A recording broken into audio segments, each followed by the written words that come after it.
ఇప్పటి నుంచి జూలై 1 నుంచి మాత్రం పర్సంటేజ్ విధానం అయితే ఇంప్లిమెంట్ వస్తుంది అంటున్నారు.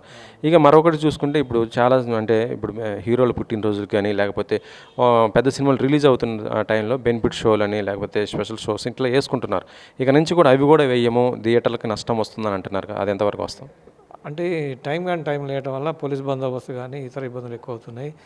మిడ్‌నైట్ 2 o'clock వేసేస్తే ఆల్కహాలిక్ పర్సన్స్ ఎక్కువ వస్తున్నారు. డ్యామేజ్లు అవుతున్నాయి. అవి కూడా డ్యామేజ్ ఎక్కువ అవుతుంది. మాకు ఇచ్చే రెంట్ తక్కువ ఉంది. ఇప్పుడు పర్సంటేజ్ సిస్టమ్ వచ్చినాక కొంత యజమానులు ఈల్డ్ అయ్యే అవకాశం ఉంటుంది.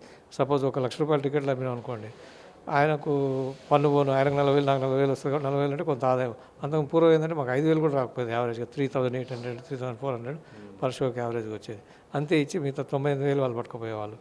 ఇప్పుడు చెరసగా ఉంటున్నాం కాబట్టి మా వాళ్ళు కూడా కొంత ఫర్నిచర్ ఇరిగినా కొంత డ్యామేజ్ జరిగినా భరించే శక్తి ఉంటుంది. ఇప్పుడు 4,000 5,000 వరకు ఒక్క కుర్చీ ఇరిగినా మాకు మైనస్ అయిపోతాం. కాబట్టి వాటిని వద్దని మేము అనుకున్నాం.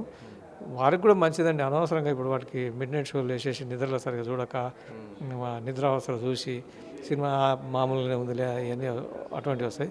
పర్ఫెక్ట్ టైంలో కనుక వేసుకుంటే షేర్స్ కూడా పర్ఫెక్ట్ ఉంటాయి.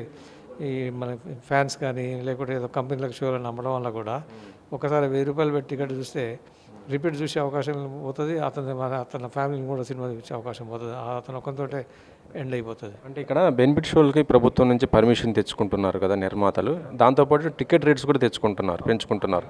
ఇవి రెండు కూడా ప్రభావం పడతాయి కదా మరి. ప్రభుత్వం ఇచ్చినంత మాత్రాలు అప్పర్ సైడ్ ఇస్తుంది. అది మాకు మ్యాండేటరీ ఏం కాదు, కంపల్సరీ ఏం కాదు. నాకు ఇష్టం లేకపోతే నేను థియేటర్ యజమానికి నేను సినిమా వేయను, టికెట్ రేట్ కూడా పెంచను. అది నాకు కూడా ఇష్టమై ఈ టర్మ్స్కి ఏమైనా ఇద్దరి మధ్యలో కుదురుతూనే ఇస్తాం. కానీ ఇప్పుడు కూడా మాకు సినిమా ప్రతిరోజు 4 ఆటలు వేసుకోమని, మల్టీప్లెక్స్లో 5 ఆటలు వేసుకోమని. మల్టీప్లెక్స్ 18 ఆటలు కూడా వేస్తున్నాడు. 80 ఆటలు వేయాలి వారానికి. 18 20 ఆటలు వేస్తున్నాడు. నేను 28 ఆటలు వేయాలి. నిన్న ప్రతినిధి 13 ఆటలు వేసిన. కాబట్టి కంపల్సరీ ఏమని నేను చెప్పదు. అంతకు మించి వేయకూడదు. 5వ ఆట ఇస్తారు పర్మిషన్. నాకు ఇష్టమైతే వేస్తే లేకుండా లేదు.